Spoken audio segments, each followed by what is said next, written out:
Most welcome in logical mathematics classes. Today I will start unsolved paper 2024. Say ES1. तो देखिए पहला question 1A. In orders of matrices A and B are P by Q and R by Q by R respectively. Then order of the product A and B is. तो ए आपका and B, ए आपका जो है उसका order क्या है, P by Q, and जो B matrix है उसका ऑर्डर है Q बाई आर. तो जब हम मैट्रिक्स का मल्टीप्लाई करते हैं, मल्टीप्लीकेशन करते हैं, तो ये जो सेम है ऑर्डर, ये खत्म हो जाता है. तो ये आपका P बाई आर जो रिजल्ट है वो P बाई आर मैट्रिक्स का है. इसका मतलब इसमें ए वाला सही है. क्वेश्चन 1 भी देखिए. At which point is the slope of the line y equal to x plus 1 equal to the slope of the curve y square equal to 4x. तो ये आपका जो है स्लोप, ये जो कर्व है वो क्या है, पैराबोला, और ये स्ट्रेट लाइन.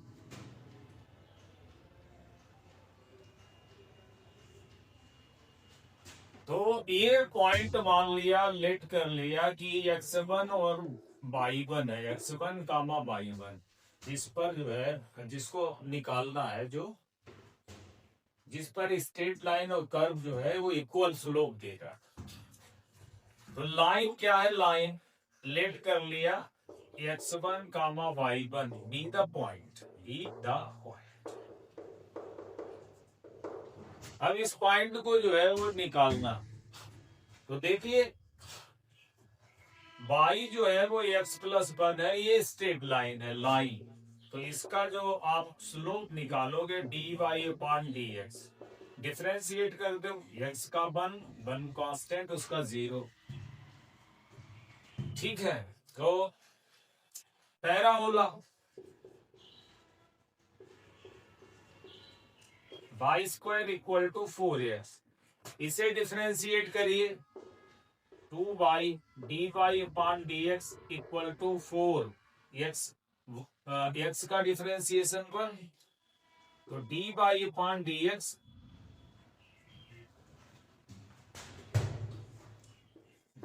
अपॉन dx जो है वो 4 अपॉन 2y, 2 2 जा 4, dy अपॉन dx जो है वो 2 अपॉन y. अब ये स्लोप दोनों eight x1 comma y1 equal है, इक्वल. तो आप इसमें dy upon dx at x1 और y1 equal to 2 upon y1 हो जाएगी. y की जगह y1 आप रखिए इसमें, और dy अपॉन dx में अगर आप एट x1 और y1 रखेंगे तो यहाँ पर कुछ है ही नहीं, बन ही है तो बन ही बना रहे. अब ये पॉइंट पर दोनों के स्लोप इक्वल है, इक्वल. तो dy upon dx at x1 comma y1 1 आप यहाँ पुट कर दीजिए, 2 अपॉन y1. इससे y1 आपको 2 मिल जाएगा. y1 आपको क्या मिल गया, 2 मिल गया. अब y1 जब पता हो गया तो जो इक्वेशन है ना उसे पॉइंट जो है सेटिस्फाइड करेगा. तो y1 square equal to 4x1 हो जाएगा. y1 आपको पता है 2 है, तो 2 का स्क्वायर 4 हो गया, 4x1 हो गया, x1 4 अपॉन 4 हो गया. तो ये आपका बंद हो गया, और ये बंद हो गया तो हम पॉइंट जान गए. पॉइंट हमारा क्या था, x1 और y1. x1 की वैल्यू 1 है और y1 की वैल्यू 2 है. ये आपका आंसर है. तो आपका कौन सा वाला, ये वाला सही है. क्वेश्चन 1C देखिए. The value of the integral 1 plus sine 2x under root 1 plus sine 2x और dx। तो integration 1 plus sine 2x root dx trigonometry में sine square x plus cos square x 1 होता है और sine 2x 2 sine x plus cos 2 sine x और cos x होता है। तो ये दोनों वैल्यू यहाँ पर लाकर रखिए, sign square x plus cos square x plus 2 sine x cos x.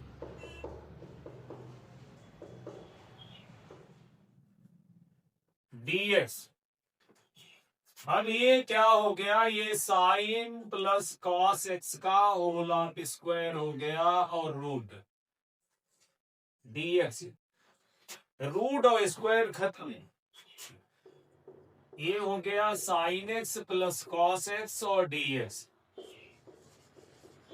Sine x का इंटीग्रल होता है माइनस कॉस एक्स और कॉस एक्स का इंटीग्रल होता है साइन एक्स और ये constant.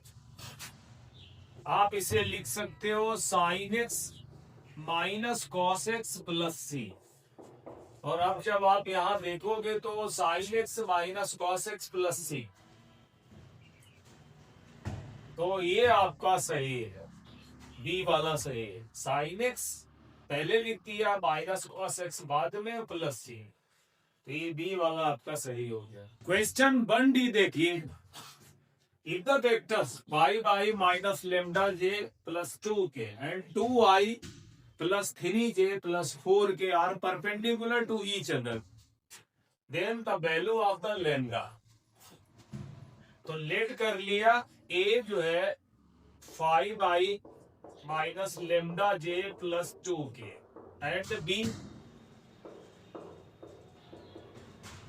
2i plus 3j plus 4k।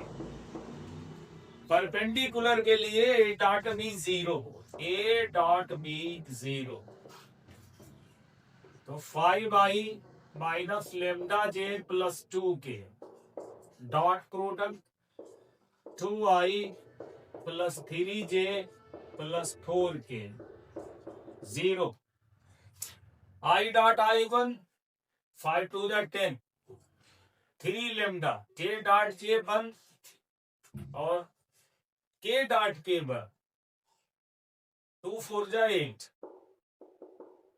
i dot j 0 और i डॉट k भी 0। i dot i 1 j dot j 1 k dot k 1 i dot j 0 i dot k 0। तो अब minus 3 lambda plus 18 equal to 0, minus 3 lambda minus 18 lambda 18 upon 3, 3 6 जा 18 minus minus plus.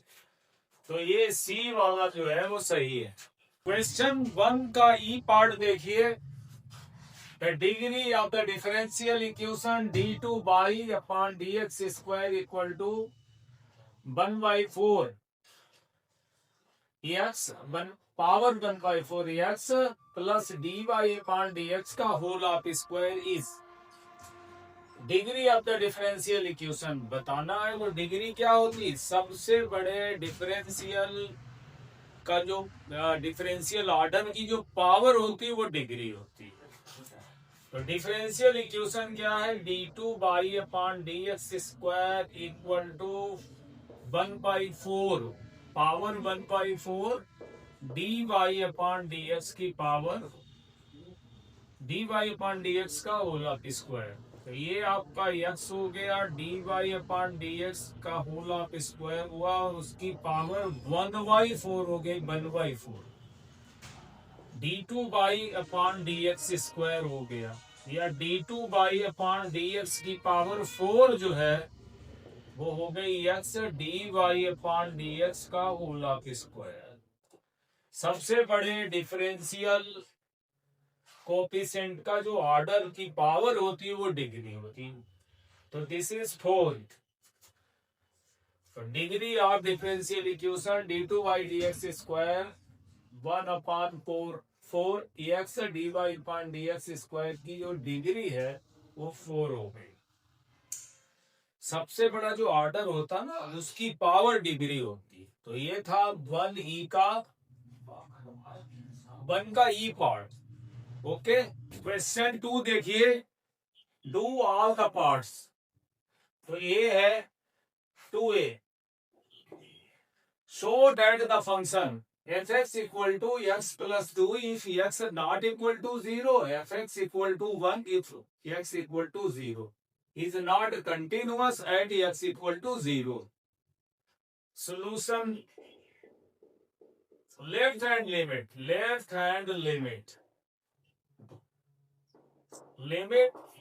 x tends to 0, यहाँ एक minus fx। अब आप देखिए ये आपका x इक्वल टू 0 है, इधर लेफ्ट हैंड लिमिट है, लेफ्ट हैंड लिमिट, और उधर राइट हैंड लिमिट है, राइट हैंड लिमिट। तो लेफ्ट हैंड लिमिट में वैल्यू वो रखनी है fx की जो fx नॉट इक्वल टू 0। तो limit x tends to 0 -1 fx x plus 2, यहाँ x की जगह 0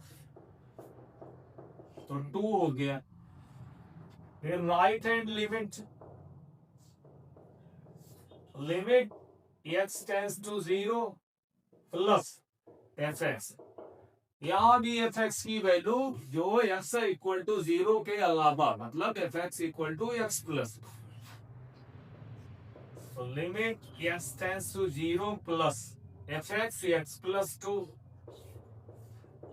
x की जगह 0 प्लस 2 इक्वल टू 2। अब fx at x equal to 0 1, यानी f0 इक्वल टू 1। तो left hand limit equal to right hand limit,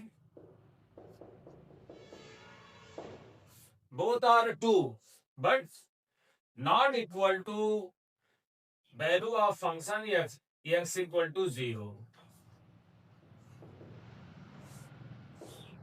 तो फंक्शन डिसकंटिन्यूअस हो गया क्योंकि ये तीनों वैल्यू बराबर होनी चाहिए। implies that fx is not continuous।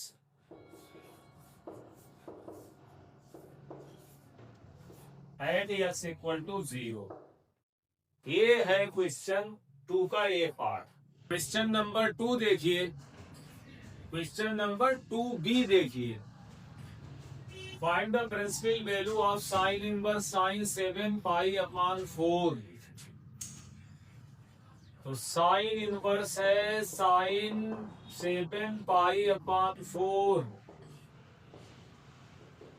Sign के लिए -π/2 से +π/2 तक या उसके बीच। तो साइन इनवर्स हो गया, साइन हो गया 2π -π/4, 4 2 जा 8, 8 से 8π से -π तो 7π। साइन इनवर्स हो गया साइन 2π माइनस थीटा होता है साइन माइनस साइन थीटा, ये हो जाएगा माइनस साइन π/4। अब साइन इनवर्स साइन -π/4, साइन और साइन इनवर्स रिप्लेस हो गया, -π/4 हो गया। साइन माइनस थीटा जो है वो होता है sine theta, sine minus theta minus sine theta. तो आप इसको ऐसा लिख सकते हो, ये चीज इसके बराबर है। साइन और साइन इनवर्स रिप्लेस हो गए तो π/4 आंसर हो गया। ये है अपना आंसर। क्वेश्चन नंबर 2c देखिए, if y equal to a e⁻x plus b where a b are constant, then show that d2 by dx square minus dy upon dx equal to 0 तो देखिए y जो है y equal to a to the power x plus b, dy upon dx a to the power x का differentiation e to the power x और b constant, उसका differentiation 0, d2 by dx square, फिर इसका इतने, क्योंकि e to the power x का e to the power x, d2 by dx square minus d by dx, d2 by upon dx square की value a e to the power x, d by upon dx की value भी उतनी a e to the power x equal to 0। This is the result. Question number 2D देखिए, solve the differential equation dy upon dx equal to 1 plus x square upon 1 plus y square. तो इसका solution देखिए, dy upon dx equal to 1 plus x square upon 1 plus y square, variables are separable, 1 plus y square dy equal to 1 plus x square dx, integration 1 का by square का by cube upon 3, 1 का x cube upon 3 and a constant c plus c।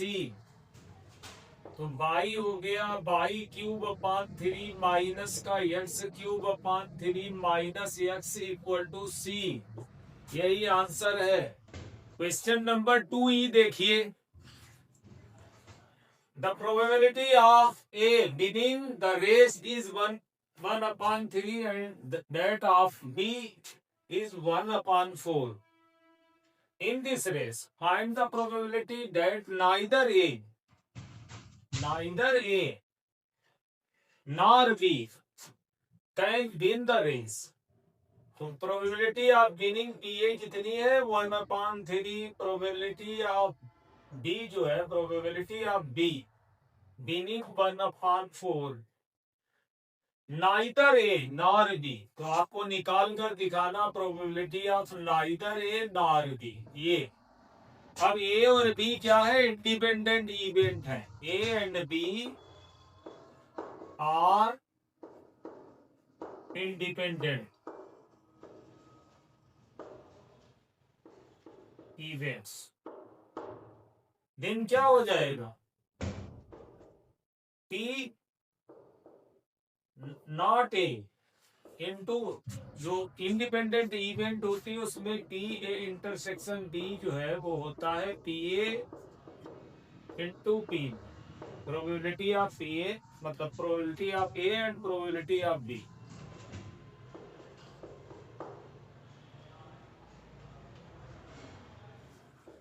अब क्या करना है, इसे आप P1 minus PA लिख दो, 1 माइनस PB लिख दो, और विनिंग प्रोबेबिलिटी आपको पता है 1 अपॉन 3, ये 1 माइनस 1 अपॉन 4, 3 से 1 चला गया तो 2 अपॉन 3, और ये 3 अपॉन 4, 2 अपॉन 4 या 1 अपॉन 2। ये आंसर है। तो ये था आपका question number 2E। Thanks for watching my video. Please like and share it and subscribe my channel. Okay, thank you.